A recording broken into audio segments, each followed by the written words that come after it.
Dear Iwona, welcome to the first podcast of the Cyprus Sommelier Association. We're very happy to have you here with us. Okay, so you were 8 days before you going to Belgrade for the European Sommelier Contest of Europe, Africa and Middle East, see I remember? Yes. Okay, are you ready? Do you feel ready? Yes, first of all, hello. I feel very privileged to make a podcast with you, actually. Yes, thank you for Cyprus Sommelier Association. And yes, it's 8 days. Friday, I'm flying to Belgrade to represent Cyprus. It's going to be like first international big competition for me, except the Balkan competition that I did 2 years ago in Serbia. And remind me the position you got there? I went to semifinals. I remember that. Bravo. Yeah. Bravo. And so your latest achievement was your best young sommelier in 23. Yes, it was last year in Kipru. Yes, great. So let's talk about preparation. I mean, we try to do this podcast to provide a source of inspiration for people because being a sommelier is a lot more than just being on the floor. It's a lot of study and a lot of consistency. So tell me, how did you prepare, especially for this big competition? Okay, so it's very important to start with a plan. I mean, as earlier as possible, we know, before we go for a competition, as better it is for us. So we can make a proper plan. So it goes basically day by day. We try to plan, to study our theory, to do the tastings, to do the service tasks, to do the best we can do. How many hours per day? It depends. I know that my colleagues, they usually do like 2 hours per day, but for me it depends. Like one day I might do half hour, one day I might go 4 hours. When it was COVID, I remember the longest I did was like 7 hours non-stop. I would study, So the most important is to do it on daily basis. Every day, consistency. Yes. And as I know, there aren't any written materials in the sense there are no syllabuses even for ASI. You passed the diploma, so congratulations on that. Thank you so much. So there are no official. So you start studying country by country, region by region, from all aspects of viticulture, vinification, the laws. The styles? I started basically by everything I found. So I will just Google. I remember I started from France. So I just Google on YouTube regions in France. And then I will go one by one. Then I remember I found this Wine Folly website. Yes. That it's very helpful. She has good maps. Yes, the maps especially, So a bit of everywhere. And then I found Somms, which I truly recommend to everyone. It's the best platform for studies. You need to subscribe though. Yes. You subscribe and then you have access to the seminars, to the webinars, to these amazing maps. Yes, but it's really worth it. Yes. It's really worth it, Okay, so your service task as well, you practice as well these service tasks. Yeah. And apart from wine, you study spirits and coffee, beers, and tea, maybe cigars, I don't know. Yes, as well. Non-alcoholic beverage as well. So usually when I start my shift, after I do all the preparation, then if I have some spare time, I will go for service tasks preparation. So I will say Monday I do decanting, Tuesday I will go for sparkling, Wednesday I will go for still wine opening. So I try to do that. And of course, spirits is including in my daily basis. So every day I am asking my colleagues at work to put me like 4 beverages. And then the fun starts, basically. It's unbelievable. Yesterday, my fellow colleague Lambros, he put me, I think it was Calvados, yes. And I said it was cognac. And I was I couldn't believe I missed that. But it can be very tricky though. But it's very exciting. You went to a boot camp in Spain in September. How was that? So I saw your stories on Instagram and they looked really inspiring and it was amazing experience. It actually opens your mind in a way that you didn't think it's possible. So there was a lot of specialists in that industry that you could ask and you could get an answer immediately for the things that you were searching for answers long. Like me, I had some questions that nobody could ask me, but there I get like all my answers. And it was amazing experience. Theory, service task, and the tastings. It was really, really, really wow. And it was me and Jana from Cyprus. Yes, Jana, yes. Amazing experience, really. Good. So you entered the world of competitions, okay, which is a very interesting thing to do because it keeps you alert all the time. Yeah. Which area of being a sommelier do you really like? Because the sommelier world is a huge world. Yeah. You can be a theorist, you can be a consultant, you can be a sommelier on the floor, you can enter competitions, you can do all of this combined. Is there something that how many years are you a sommelier? I started 2019, but I wasn't taking it seriously because I was working that time as a barista. And in Four Seasons, they started basically lessons about sommelier once per week. And then I attended them, but I wasn't really feeling that because I didn't understand anything. I didn't know that time what is Bordeaux, what means chateau. You were a barista, yes. Yes, I still remember people were laughing at me, because I didn't know what that term means. And then was a COVID in 2020, and we had so much free time. And I was like, okay, now is the time to dig deeper and see where it goes. So I went all in, end of 2020. And then was the Best Sommelier of Europe, Africa, Middle East competition hosted in Cyprus. Yes. And I was volunteering there. And there I opened 2021. Yes, October. Yeah. Yes. And there I opened my eyes. I got so fascinated by this sommelier world and the people around that I've met. I was like, I still remember Nina Jensen performing on the stage. This in amazing the theater. Woman. Yes. And I was like, I want to be like her. I just think about it, I have goosebumps. It was like... I have goosebumps as well now. Because I remember the Nina Jensen working at the Rialto stage. And I was watching it from home. I couldn't come, but... it was like a breakthrough moment for me. And then I decided, I really want to push myself. And then in 2020... No, it was the same year or next year. We had the national competition in Cyprus that Sotiris he won and I was second. I think it's 2022, some months after the European. Yes. Yeah. May, I think, 2022. Yeah. And Sotiris won and? I was second, yes. Because I remember I was on the stage at the finals and the judges, and I remember it was so exciting to see. I just knew you, and then in 2 years, I just saw you in the finals. I'm like, good. She must be doing a lot of work. She must be studying a lot. And I remember I was so fascinated that you climbed up. So it was good. Thank you so much. Yeah. It was good. And then after May 22, what happened? After May, I remember I was so exhausted by that competition. I was like, okay, I'm done. And then everyone was approaching me after that competition and telling me, Iwona, this is just beginning. You cannot stop. This is beginning. And I was like, what? What are you talking about? No, Iwona, keep pushing. Great job. And then I gave it a thought. And I officially got the title at work that I will be working as a sommelier because we didn't have open position that time. I was working as a bartender. And this gave me like a kick, like a push. And I said, okay, let's try and let's see. The universe was calling you. I believe so, really. And and since that time I'm pushing, I'm setting new goals.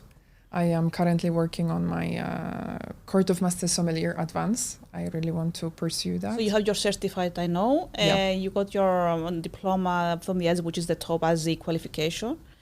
So you're advanced now, okay, which is lovely. Is the question I wanted to ask you, is there a bottle of wine that you drank during those early times? Because, Nina Jensen was indeed an inspiration for you. I didn't know that information.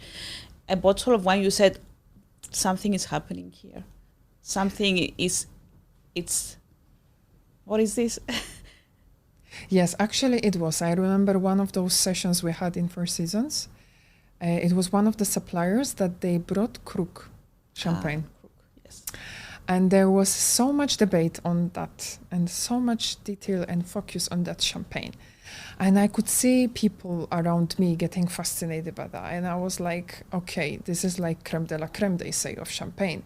And I want to feel that. I want to experience that. So that was like a moment for me that I wanted to push myself to learn, to understand that champagne. And then after a few years, actually it was last year on Christmas, I got chance to taste that wine again. And I had tears in my eyes, because I actually was getting all what I didn't get the first time when I tasted. You understood. You were demystifying in your brain. You were applying your knowledge and your experience into that glass that before that you knew that you liked it but didn't know how to. Yes, exactly. And I think that's the thing with wine studying. If you're talking about me, that I did my wine studies and I started studying, is not only remembering facts and laws, and because many people outside this world think that it's memorizing and closing your eyes and just tasting aromas, okay? Yeah. But the truth is, the more you know, the more you can connect the dots and see, okay, so this champagne, it's kind of sweet, but then it has this high acidity and there's a balance. The complexity of that wine is there because the evolution happened in the glass, in the bottle there. I mean, but you are applying things. Or Madeira, they did Madeira because they were shipping it and it had to be fully fortified so it wouldn't go bad. There are things that, I think that's the beauty of wine studying, is you apply anthropology, sociology, psychology, geography, all in a glass. Exactly. So, yeah. I had a thought because I was reading Nina Jensen's declaration of leaving the industry at 31 the other day, and I meet people and we discuss things about the sommelier world. And what is now the role of the modern sommelier for you? Has it changed because you're recently new, but you are in the field now. You are doing all the aspects: competing, serving, studying, meeting people, going to boot camps, seeing people from other cultures. Has it evolved? What do you think is the role of the modern sommelier today? The role of modern sommelier, I believe it's giving like ethical advice and recommendation for the wine. Our clients, they are very knowledgeable these days and they ask a lot of questions. There is a big trend towards non-alcoholic wines, and yesterday I had a guest that he was asking me about non-alcoholic wines and how they are made and if we sell those. So it's important to give the right answers and to satisfy our guest and make the recommendation to be as close to their preferences as possible. I'm not speaking only about wine, generally about sake, about cocktails, about teas, even coffees. So it's really important to be in each aspect of beverages to have at least a basic knowledge. Yeah. So the modern sommelier evolves just as the modern customer evolves. They're more knowledgeable. They have access to knowledge. Some of them are really study their beverages. I mean, the customer can know about wine. I want to just drink something specific, their sake. So you have to adapt to this, not just recommend and leave. Yes, and also they prefer to have 1-2 glasses instead of having a bottle, which I'm seeing recently a lot. Like it used to be before. Customers will get a bottle. But there are some days, like I will sell only glasses, which is very interesting. In a restaurant? In a restaurant, yeah. Okay, let me think about it. They are ordering, let's say they're going to have 2 glasses. Yeah. They will order 2 different types. Yes. Yeah, to taste to see, to have the experience, to have... Like they will start with champagne, for example, or Franciacorta, and they will want something white, then will go something red, and perhaps they will take a dessert wine. So to have the experience. Yes. Not just a bottle. Yes, exactly. That's very interesting. It is, and it's for us, sommeliers, exciting as well, so we can explain, have a personal, contact with our guests. They trust us. And it's very exciting. It's not, you just sell a bottle, boom, boring, finish. It's not, isn't it? I mean, just sell it, open it and leave. Yeah. Do they ask you about food and wine pairing recommendations? Do you counter it? Yes, we have an option where I work in Italian restaurant in Serra. We have special wines paired for certain dishes, but it depends from the day. Like some days we sell a lot, but some days will not. So it depends, really. Depends from occasion, it depends from the day. But what I have to say in the big conclusion, I think mostly it happens in winter time. In summer, I didn't sell much wine pairing. I don't know why is that, but winter time, I don't know. I sell much more. My thought is maybe winter time people believe that the gastronomy is more interesting or with more complex flavors because you can bake, you can braise, you can do whatever to your dish, and that you can really pair it with any kind of wine. For summer you do a ceviche, something light like a pasta salad or a light pasta. It's a little more simple in the sense that it's summer and people want to have their pure ingredients, I think. True. But and now we get in the mood to like gastronomy events and go out and... Yes, and I also believe evenings are longer. So you have time to come earlier to have your evening well spent. You start with nice bubbly glass and then you go... Okay, imaginary scenario. Let's say you are the guest and the sommelier. What would you like to drink from the order you said, like a bubble, a white, whatever you want? I'm not... Yeah. But what would be your ideal wine night as a guest in a nice restaurant?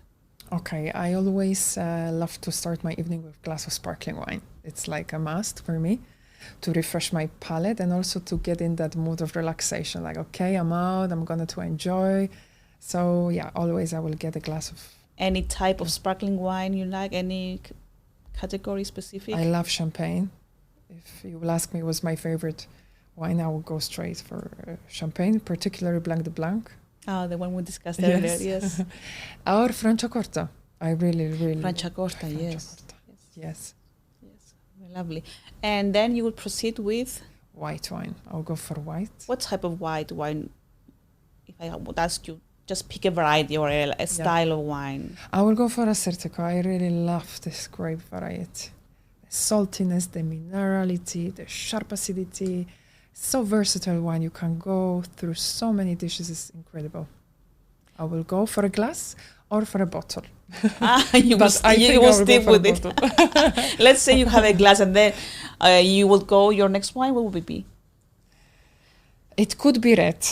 Could be red, but I'm not, how to say, I will not order a bottle of red. Mm-hmm. I will get a glass. Yeah, I'm more towards white wines. For red, maybe I will go something like Pinot Noir, Burgundy, classic, light, not so heavy. But yet quite complex. Yes, yeah. Some nice Pommard, perhaps. Yes, lovely. Yeah. And your dessert wine, because I really believe that the dessert wines need to come out again in the surface. Oh, yes. Because, they suffered a lot. And now you know that sherry are allowed not to be fortified anymore. Yes. So maybe that's a start for be modern, the fortified and the dessert wines be more modern. Yeah. So what would you choose as a dessert wine? I feel responsible, to be honest, for that. Since I work on the floor, I'm trying to educate as much as possible about the guests about sweet wines because they are in huge decline. It's completely the opposite what was in the past. So Commandaria, it has a special place in my heart. I really, really, really enjoy Commandaria. naturally sweet, sun-dried grapes. What else from the sweet dessert wine? I really love the muscat from Ayamavre, from Kilani village. Make a lovely muscat, Ayamavre, yes. And from something out of Cyprus, could be Vinsanto, for example, from Greece. Yeah. Yes. Or even the Muscat de Pandeleria from Donna Fugata, they make from a small island out of Sicily. Yes, I know. I saw a documentary about it. Incredible. With this, from the Zippo, which is the Muscat. Okay, I wanna talk a bit about the Cyprus wine scene. I believe that us in the wine world, we have to help the Cyprus wine scene, which thank God is booming now because of the new forgotten grapes that resurfaced, the people that make them, cultivate them, new ideas, new styles. There's a lot of things happening. What is your position as a sommelier working in Cyprus about the promotion of Cypriot wines in the restaurants? So again, I feel like I'm ambassador. I am like the window from the Cyprus scenery to our guests. So I'm always trying to give them a small brief history about Cyprus, what grapes variety we have, and I try to promote a lot this small indigenous grape varieties. That's very small production like Morocanella, Promara, Spurtico, Vasilissa, Ophthalmo. Like I think apart from Xinisteri and Mavro, most of them are really small quantities. Even Maratheftico and Yanoudi and even Mavro, it has quantities. We are still now learning how to make nice wines out of Mavro. So there is in Xinisteri, there's so many ways to make it. Exactly. That I think you can play with all of these in all their forms. Limits. Indeed, yeah. So yes, I'm getting a lot of really nice feedback regarding our grapes here in Cyprus. Mm-hmm. Everyone is asking, where can I get that in London? When can I get that in Greece? So I believe it's fascinating and its future is bright. Excellent. Cyprus wine industry. Totally agree with you. Okay, so to wrap this up, so you go back to studying. What are the advice you would give to, first of all, a young sommelier, and secondly, to a person who is thinking of entering the culinary scene, this world as a sommelier? Any advice? Because I know it's not easy. It's not an easy job. You can be a sommelier and just go home, never study. Yes. And just but then it's difficult because we are missing, sometimes we are losing the motivation, and we are thinking like how to get that motivation back. And young people who are trying to enter this world, first they need to understand if they like wine, if they like this world. So what I will recommend is trying to reach out to people who are involved in that industry. To get inspired? Yes. Ask them questions. What are their advices? Try to touch this world. Try to enter some various tastings, master classes. And you need to stay true to yourself. You need to ask yourself, do I really like it? Do I really want to do it? And you need to be aware of the hours that you need to spend. You need to be dedicated for what you are doing. It's part of you, part of your life. You need to get obsessed with wine. It's like you wake up, you think about wine. You go to bed, you think about wine. It needs to be part of you. So this is one of the jobs that you have to like what you do. You cannot get away with, because there will be the difficult times, especially for people who work even at night, which is very difficult work, and then they have to wake up and do some studying. Yes. And follow this path. So they have to like wine in order to feel that they can be committed. I mean, I'm sure I'm sure you must have felt disappointed or tired or wanting to, thinking like, am I doing the right thing? Is this obsession healthy for me? Yeah. Am I missing out something from my life? Have you thought about these things, Iwona? Yes, actually a lot. And now I'm thinking what's going to be my next move. And there's many, actually, what you just said, it's very difficult to work only night shifts. I work only night shifts, basically. And sometimes, you just get one day off. So you need to have also work-life balance. You need to have time for studying. And then you ask yourself, is it really worth it? Am I doing the right thing? But then when you go tastings, when you do events, you get this motivation back and you're like, yes, I'm in the right track. I love what I do and I want to continue. So yes, it's very challenging. It's difficult, but it pays off. And nothing comes easy in life. And I believe I like that. If you stay true to your goals and you believe in what you are doing, you are not missing out on anything. So. Yeah. So to sum it up for our young members of the association or for people who are thinking of entering this world, yes, it's demanding, yes, it's tiring, yes, the hours mean that you might miss out on your personal life because you'll be working night. Yes, you can say, I don't want to study after 22 years old. You're allowed to, but this is what it takes. This is what it is to be a modern sommelier. Yeah. Be curious, actually. Exactly. Actually know everything there is in a glass. Yeah. From water to Calvados to champagne to sake. But it needs dedication, right? Yes, and you need to have this interest, We are not perfect. We are not experts. You just need to cover the basics and show that you really want to try and to have confidence and believe in yourself. Mm-hmm. This is very important. And discuss with people. Good. So, what are your plans? Do you have any plans after you're going next Friday? I think you stay for 4 days, 5 days. I read the itinerary of the contest last night, and then you come back. Any plans for 25, 24? And you have any plans? Okay, so when I come back from Belgrade, of course, there is a big national competition in Cyprus. So 25th and 26th of November, yes. Taking place in Amathus. And we are very happy to have people participate and watch it. I think it's super exciting for people to come and watch this the final. It's exactly. So lovely. Yeah, so it's a great opportunity for people who are thinking to enter this industry to come and watch. Yes, to see 25th and 26th of November. Yes. Yes. So you have that. And after that? After that, I'm planning to have a break because I'm getting married in May.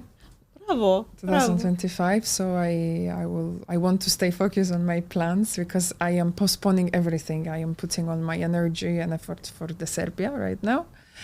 And then I am still waiting for the email from Court of Master Sommelier if I will have the advanced exam next year or in 2026. So this is my goal, I would say, for the future, to pursue the Court of Master Sommeliers. And then we will see. We'll have another podcast and exactly. Discuss. Yes. Okay. Iwona, thank you so much. I wish you all the best of luck. Not luck. All the best of everything in Serbia. And I wish you to have a great time. Thank you. I'm really sure that your hard work, your dedication is very obvious, will pay off. So I wish you all the best. Thank you so much, Maria. It was a pleasure. Thank you. Thank you.